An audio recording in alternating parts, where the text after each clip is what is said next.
You're a fraud. You're a liberal hack. All right. Hey, Nick. Welcome back to Hey. Welcome back to the podcast. How did you go last week? Pretty good. No, well, it was terrible. I really didn't enjoy that one. It wasn't. Why did you choose that movie? Well, Wicker Man was fun. Battlefield Earth was not fun. Look, Tim and I will find a. I've actually never seen that. No, neither had I. That was the now thing. I I won't just see had it. to, I had to tick it off. Well, man, we shouldn't have watched it, but anyway, it was not bad. But now we're back this week for a real movie. We watched Stowaway. We did in the end. We did in the end. Yeah, okay, all right. Well, if we're honest, we tried to watch Moxie. We did. We did our first walkout. It really was a walkout. We got half an hour in. I thought it was going to be great. It's a 2-for-1 review. You Yeah, get a bit of Moxie as well. Yeah. Don't watch Moxie as well, because we obviously didn't like it. Directed by Amy Poehler. Thought it was written by Amy Poehler. Wasn't. What it really needed was to be written by Tina Fey and directed by Amy Poehler. Yes. Then maybe. It Got was- half an hour in, it was just nothing. It was under comedies, and so we kind of just went in there expecting maybe to have a bit of a laugh. Didn't have a laugh within half an hour. Yeah. So that's not good for a comedy. Yeah, did the same thing with Sherlock Holmes. I was like, we had to The Will half Ferrell an hour. one? Yeah, the Will Ferrell one. Oh, yeah. Oh yeah. This isn't funny at all. And it actually probably is. What do you reckon? The Robert Downey Jr. one? It's probably funnier. than the Yeah. Which is so disappointing because Holmes and Watson, Will Ferrell, John C. Reilly seems like a perfect fucking scenario for some laughs. Wasn't And to be. yet, yeah. And yet, anyway. But this week we watched another Netflix original, 2021 movie, Stowaway. It's a science fiction thriller film directed by Joe Penner. It might be his directorial debut. Yeah, I noticed he had a lot of writing credits. Credits? Yeah. Oh, no, he might have directed... No, Arctic, the Mads Mikkelsen one was his... Oh, really? debut. Yeah, I didn't see it anyway.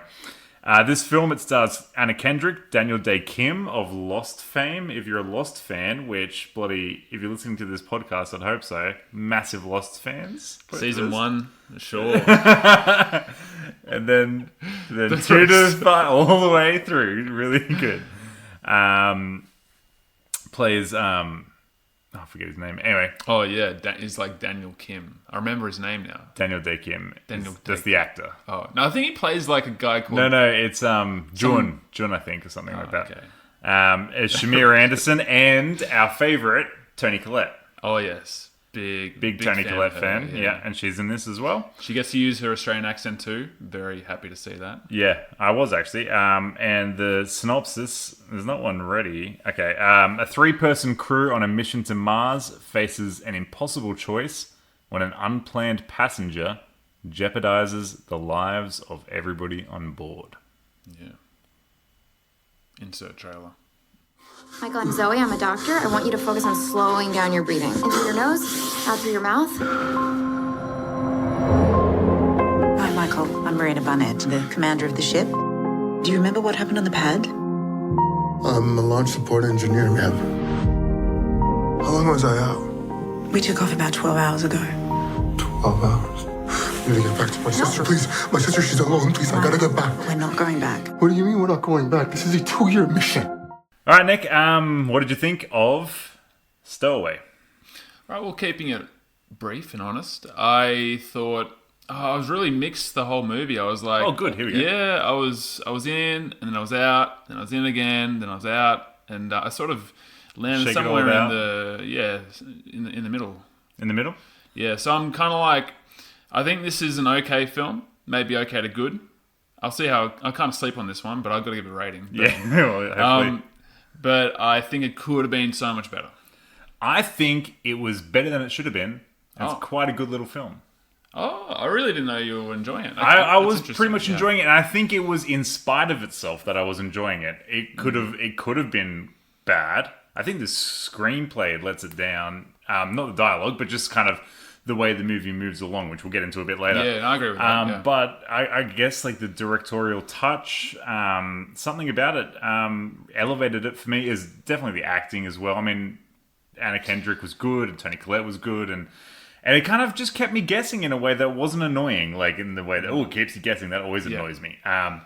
This movie, it just wasn't what I expected in a good way for once. Because most of the time when it's not what I expect, I get annoyed at it. But it was not what I expected in a good way.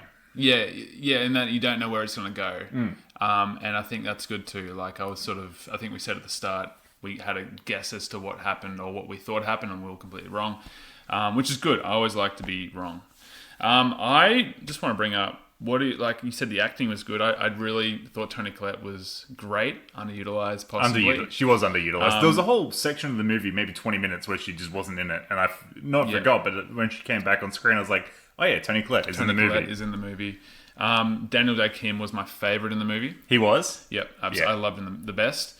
I really did not like the main. I got the Stowaway. The Stowaway just was such a big letdown for me. I just think the acting from that particular person was Shamier Anderson. I don't really know much about him. No, do I. I learned his name. I'm probably not even pronouncing it correctly. I'm thinking he played the wrong angle, and he didn't play his character to what it should have been, and that really threw me. That made it a kind of average film for me. I can see what you mean. For me, it was he played against what I thought he would be because, look, I don't want to get into spoilers just yet, but he, again, wasn't what I expected him to be. I had expectations for him, and where he ended up, I was kind of happy with. So yeah, look, we'll just get into kind of what the movie is. It's a 2-year mission to Mars. I'm not sure if they've already kind of colonized Mars yet, or if this is kind of... No, I think it's just like it's kind of like a research mission. It's kind of like we're having... I'm thinking of The Martian. I'm thinking of... Yeah, like maybe first, second, third trip to Mars kind of thing. Near future. Mars hasn't been Elon Musk yet. Yeah, that's right. Only 3 people on the ship. Yep. Initially, which is great, which I kind of like has Apollo 11 kind of vibes to it, which I enjoyed, but then quickly, they discovered that there is a 4th member of the crew essentially on board. He's essentially, I suppose, a blue collar worker kind of guy. He's putting the pistons in the ship or something. And he's also not. He's also like an engineer or something. But he's like a smart dude. But he's out of place for sure. He's out of place amongst these super smart people. Yeah. That's right. And he is in some sort of accident. He is found to be on the ship. Yeah. You kind of just he's in the ship. He's a stowaway. And that is the start of the movie doing, it's probably most annoying part where I kind of, the individual plot points, they're not cliche, but they just seem unlikely. How he gets on the, how he gets on the ship. I thought there was going to be more to that than... He tries to explain it and they go, concussion, whatever. Like, you don't remember? Yeah, that's fine. That makes sense. That was kind of just written away. Yeah, so I guess my problem was this character really needs to, I guess, be the heart and drive the movie, like take it to where it needs to go. Does he need to be? No, he does. I think so. So he essentially... Anna Kendrick's really the heart. No, I think she turns out to be in the end. I think she sort of becomes like the main. We all see what happens. I kind of thought she was the main the whole time. Yeah? Okay. Yeah, I thought the Stowaway was not the main. I thought the Stowaway was... more villain-esque. That was what... I don't watch the trailers. But that's right. That's right. But I think that wasn't explored. And the fact that he wasn't this sort of... Like, they all go on out on such a limb to try to keep him alive. Like, we're just going to get into spoilers. I mean, it's on Netflix. Just watch it on Netflix. You'll be able to get through it really quick because it's kind of hard to talk about without talking about what the movie... We won't get to like the ending. Yeah. But we will kind of...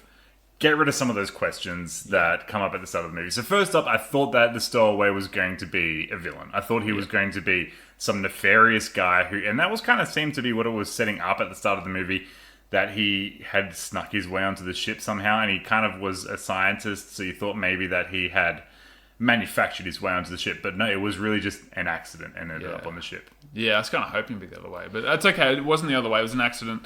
But then it's basically... He's got to be... So he's the riddle to be solved because he's the 4th one on the ship. You think he will be the riddle to be solved, but it's solved right away. It's not even a riddle. It's like... What do you mean? As in, how is he on the ship? What's he doing? No. Keeping him alive. How to keep him alive. Yeah, there is that riddle. How to keep him alive because... again, through coincidence, like him getting onto the ship, the specific area where he is on the ship, where he lands, he falls out of a harness or something, is where the carbon dioxide scrubber is, and so when he falls through this panel, he also destroys the carbon dioxide scrubber, which means that they don't have enough oxygen for 4 people now. Yeah, and the ship was originally built for 2. Like, I think this is all believable. It's all like, okay, look, it's that they have a finite oxygen supply, and all of a sudden, it's like fuel. It's just like, oh, we've lost a canister. They had backups, but all of a sudden, they had backups. Oxygen. Him accidentally getting on the ship, I believe. Him accidentally getting on the ship and happening to fall on the specific area where the carbon dioxide scrubber is and destroying it beyond repair. That's like the first of like 20 things that happen that are just kind of unlucky. But not in a way that's kind of like Apollo 13 where it's like, oh, everything that could go wrong went wrong, Murphy's Law kind of stuff.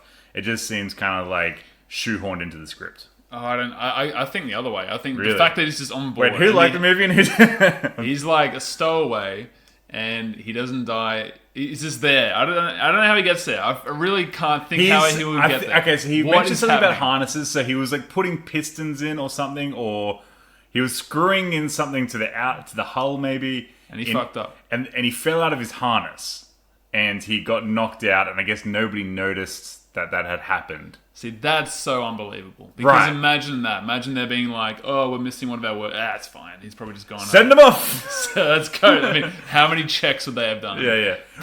They have one line where they go, we don't make mistakes like this. It's like, yeah, exactly. Yeah. But it's kind of written away. It is, it's a mistake. Well, I mean, like, it's got to drive the film. So obviously, whatever. But that's the truth. It sounds like a bad lie that he's made to the crew. Yeah. But that's actually what happens. Yeah. And there's no nefariousness to what he's doing. He's just a guy who got unlucky and ended up on this ship. But he's still the 4th guy on board, and they've got a finite amount of oxygen. They've got to figure out how to save him. But the thing is, because they're going to kill him. He's the key, and they were. And Daniel, the scientist, is obviously thinking very logically and thinking they've exhausted all their supplies, but they also want to save the original crew, each other. So it becomes like a bit of a... It's a survival movie. It's almost like trapped on an moral island. conundrum as well. Yeah, it's like... which is really good. I like that. If we are to survive, we've got to kill and eat him. That's kind of what it is. Yes, but he's got to be... I feel like he's got to have more drawing power to have him wanting to As be in you've saved. got to sympathise with the character I never more. really felt that with him. Like, he was just just he don't was like there, him. and then all of a sudden he's just like, oh, cool, I'm just going to be here, I guess. Like, I feel like if he was really, really devastated, really, I think just, like, if the actor could hammer home how devastated he was to be on board, how much he does not want to be there. But he did want to be there, though, because that's his character. That's his character, though, not the actor. Like, the character wants to be there because... He was doing his master's in engineering or whatever. He wanted to be on the next space flight or something. Then he's not a good character because he's like, all of a sudden he doesn't care about his sister and stuff like that. I don't know. It doesn't add up to me. The guy doesn't make sense to me. He enjoyed being there up until he found out that he was going to die, essentially. And then he was upset. And I found him to be quite believable when he was upset. I didn't like him at all. And I think it's the acting and maybe how the character's written. But I just did not like this guy, and I kept on thinking... Why are they trying at the first, I thought absolute... he's being too nice, and that maybe he is the evil guy, he's the villain. But no, he just was a nice guy, and then it kind of just... The movie, I think, tricks you in that way, in a kind of nice way, where you judge him immediately and you think that he's, up to no good or whatever. No, but then he is just a nice guy, and you're like, oh, you feel bad that he's going to die. I did, at least. Really? No, I think that's what was... That was bad writing that let it down. The fact that he was a nice guy, they're trying to show his good qualities. I'm not getting that at all. I'm really not. I know, it was kind of easy character development where, he's got a disabled sister back home that he looks after, and their parents died in a house fire, and it's just him and her against the world kind of thing. It did seem kind of lazy, and he's got those scars. That's from all the burns. cool, but he's made the mistake. He fell out of the harness. He's put the crew in danger. That's right. Yeah, I was thinking that. Yeah. Anyway, I know that's what the movie wants to sort of... You sort of grapple that kind of moral issue, and you sort of...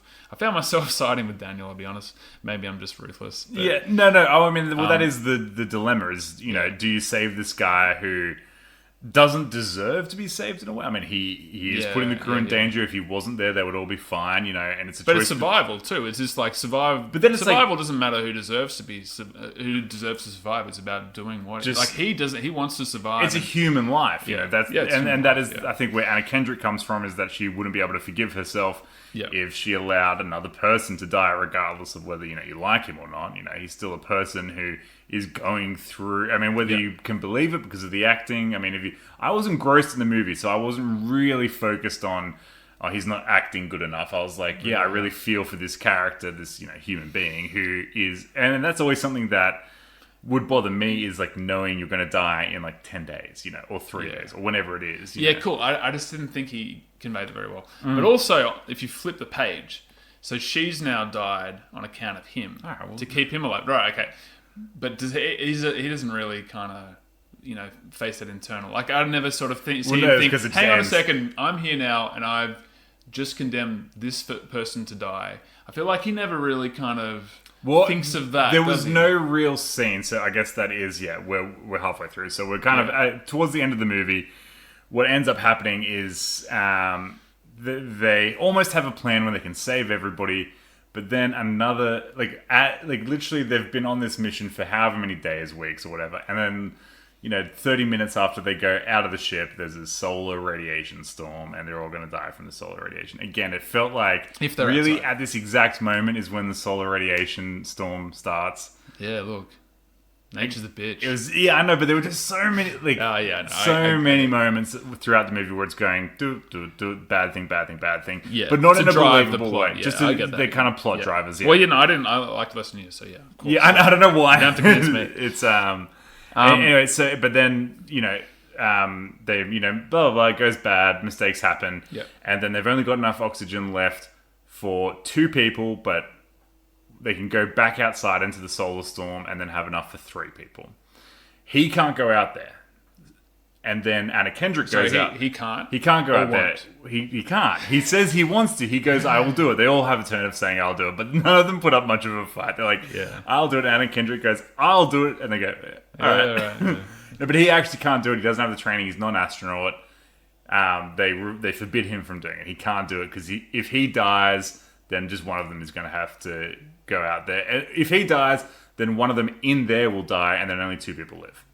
So if Anna Kendrick or Dae Kim go out, then 3 can live. It's a simple numbers game. So Anna Kendrick goes out into the radiation storm, which I thought was a beautiful scene, although I wasn't too sure about having the radiation be visible. Kind of like it's green. It almost looks like northern lights washing over her. Yeah. I don't know if that's, again, accurate. There's a few things throughout the movie where I'm like, I'm not sure about the physics of that, or like this, which is not something I normally care about. But I think in a sci-fi film, especially in space, I don't know. I don't know enough to say otherwise. So maybe it's green. I suppose so. Anyway, but then the movie just ends. So he has no scene where he has to grapple with the fact that Anna Kendrick sacrificed herself for him. I don't think that was the ending. I thought we would get to Mars. We see Mars for a second at the end. That's better. No, I thought we wouldn't get to Mars, but I was kind of happy for it to end that way. I was just like, they probably had something more and they thought, nah, let's just end it there. I was thinking maybe the start should have been the stowaway being found. As in, boom, straight after. Just waking up. Yeah. And then having a recount of what actually happened and then sort of going back, having flashbacks. Oh, yeah. I don't know, I kept on thinking that. I thought that might have been a more... Watching Tarantino movies. Oh. Am I? Yeah, well, that's just a couple. I had a couple of thoughts as to what. No, that would, that would have been enjoyable, but it wasn't that way. So. Make a movie yourself.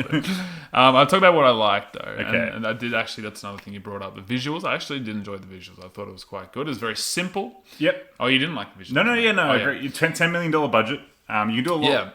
I never felt schlocky. Obviously, they kept it very, very minimal. But I did like everything. Felt like cool. They were in space and everything like that. That was great. I actually like the score too. We must have different musical tastes. I don't think you liked the score, but I kind of did. It was varied, but at the end, the ending theme, where I guess it would be Anna Kendrick's death theme. I enjoyed that. Yeah. Rest of the movie, no. Yeah. I know it's very borrowed. Like it's essentially Sunshine. It's essentially Interstellar. But I get that. But like, imitations of them, not as good, obviously. Oh yeah, totally. I saw it, but it's Just still a little the bit same of thing. piano, I a just, little bit- it's kind of like Yeah, no, that's fine. yeah, that's basically That's it. That's a review. Yeah, yeah.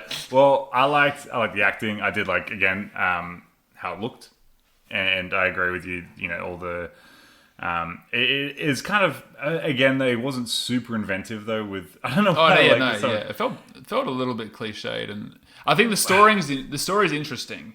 But I think the elements of the film are very like we've seen it all before. We've seen it all before, but also, I think the sci-fi setting was just a setting. It was a survival film at its core. It could have been set on an island in a way. It would be different, but the themes, you know, what the characters dealing with, could have been the same. And it is essentially like, you know, there's three of us left. If we eat you, then we'll survive. It just has that survival kind of feel to it. More so than being an Interstellar or a Sunshine or a, you know, sci-fi movie. I think it was more a survival film. And not in a gravity way even. Sunshine has that, doesn't it? Where there's too many people on board at one point, and they've got to... It's been a while. I mainly remember I barely remember Sunshine. Apart from... I remember like at the end where there's the demon who's the sun or whatever. Yeah, forget the third part. That's the main bit I remember, yeah. It's been a while, actually. It's been years and years and years since I watched Sunshine. That's still a very good film, I think. But yeah, even more different from Interstellar or Sunshine or even Gravity, which is a survival sci-fi, but that's way more in the sci-fi side of it, but happens to have the survival-y kind of stuff to it. This could have been put in a different setting. So I kind of like it being in the sci-fi setting, but being a survival movie. So in that way, it was kind of different to a lot of stuff we've seen before. Maybe The Martian, but that was trash. Yeah. No, I agree. No, it's I never felt like it was really. I felt bits and pieces were definitely like, yeah, you could tell that they love Sunshine or they really enjoyed Interstellar, Gravity, and they took on board a lot of what happened there. Not in a way that was like a cheap imitation, more like an inspiration. Yeah, I agree. Look, now I'm trying to sort of pinpoint what it is I liked about the movie, because I liked it quite a bit. While I did have those sort of criticisms of the plot mainly, of the sort of plot drivers, separate from that, it kind of just, I guess it's that indefinable quality of a director with a vision of art, right? You know, you can teach all the skills, all of the, you know, things that make a movie look good or sound good, you know, all those elements. But having a movie that you connect to emotionally is something that sometimes can't be described and often can't be taught. So it's hard to describe what it is that connected me to the movie emotionally. I think a big part of it is Anna Kendrick. And actually, I did like the guy who played the Stowaway. I know you didn't. Yeah, I somehow connected to those characters, and I think it is a character drama. That's really it's a character drama that's a survival movie in a sci-fi setting. So it has a lot of those elements that I enjoyed, and I was just engrossed in the movie from start to finish. It kind of did hook me, and even in those moments where I'm like, you know, oh, the radiation storm's coming, we got to come inside. That bit annoyed me, but then the rest of the scene was gripping. It was quite tense, and I did like that. It did keep me on my toes in a good way. That wasn't like going for the most obvious surprise, you know, because when movies keep you guessing, it can be like, oh, you thought it was going to be this, we're going to go the opposite, and you kind of guess what the opposite is. I had no idea where this movie was going. I didn't watch any trailers or anything, so yeah, just boom, boom, boom. Kind of enjoyed it all the way through. Apart from those little gripes here and there. Yeah, right. Fair enough. Should we get to the rating? Yeah, right. You want to go first? I'll go first. You're probably going to think this is low, but I think it's just like I said, it's really let down by that character that's really meant to empathize with, which is really the Stowaway. I know you got Anna Kendrick, but he's the one that you got to be thinking: do we risk everything to help him survive? Not as a person, as like a personable person. I feel like I think it's about human life more than the character. Like you save any human life. No, I don't know. As long as they're not Hitler. Yeah, he could be though. He's not though. He's a nice guy. He's a nice guy. It's not. I don't know. I feel like that's got to drive it a bit better. And another part. I had. You wouldn't save a nice guy. What's his value? He's a nice guy. He's not even funny. He's hitting on Anna Kendrick the whole time. No, I mean, like he's just. I thought I wouldn't believe Anna Kendrick. You got to really kind of empathize with that character in that situation. I just never really did. I never did. I kept on thinking it's his fault the whole time.